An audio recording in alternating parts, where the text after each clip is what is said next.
Alright YouTube, hello, thank you for watching.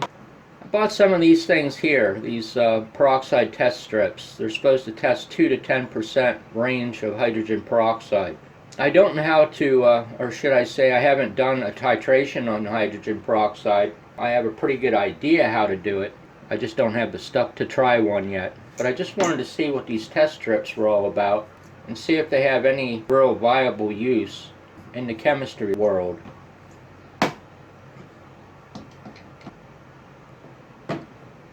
Seems like there might be an awful lot of interpretation to these strips. I think interpretation is the operative word. Dip the test strip into the solution 1 to 2 seconds. Remove strip, hold level, do not shake. Start a stopwatch and note the time when the color change occurs, and the results are on here. If the white pad turns purple, then black within X amount of seconds equals X amount of concentration. Alright, so I got some 3%, some 6%, some 12%. There's 50 of these in a container. By the time you get this down to a science, there will be just a couple of them left. That's read between the lines, but that's what I'm saying to you.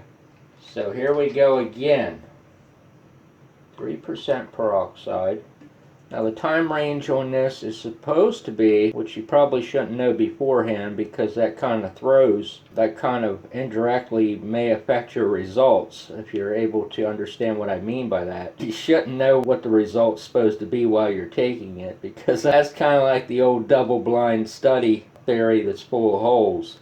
3% is supposed to be 35 to 45 seconds.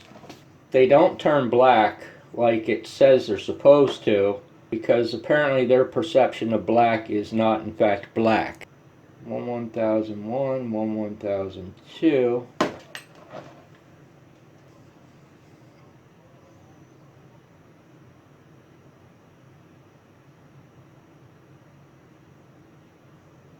About 26, 27 seconds, you can start to kind of see some dark purple color.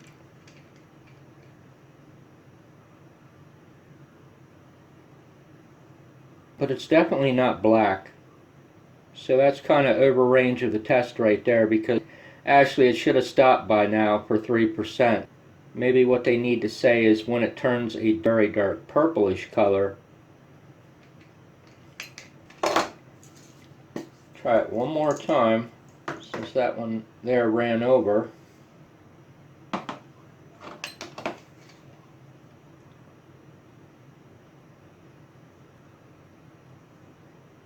So it was about 28 seconds, I think, before when I started to notice a color change.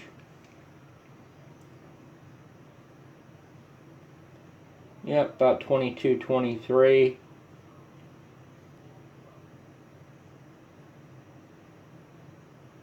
So probably about right there is probably the darkest it's going to get.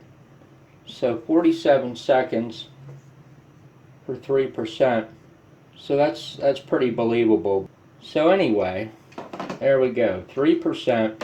I guess these would have some use after you play with about 3/4 of a bottle of these to be able to interpret the results of them once you kind of mess with them a while. But I mean, quite honestly, if somebody was extremely used to hydrogen peroxide, I would think it would be just as effective just to put this stuff on your skin up to a certain level. I would think if you had enough experience doing it, you could pretty much tell with reasonable accuracy difference, maybe up to like 12%. I don't know if that's doable or not. I would think a person could develop that crude a method of testing hydrogen peroxide.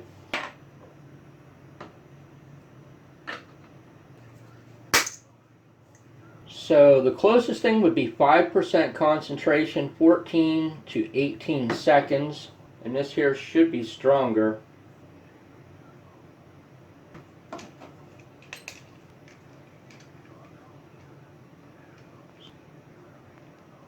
About 6 or 7 seconds was when I started to notice a change in colors. It's pretty dark. That's probably about maximum darkness there that it's ever going to be. So we'll say 26 seconds. 14 to 18 seconds for 5%. So you're starting to think that these test strips aren't consistent. Try it one more time and see what I get. That should have changed much quicker than that. So it's 14 to 18 for 5%.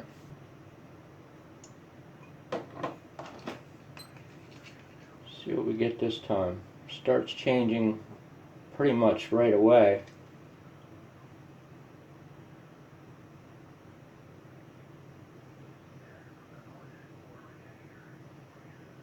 That's probably about as dark as it's going to get right there.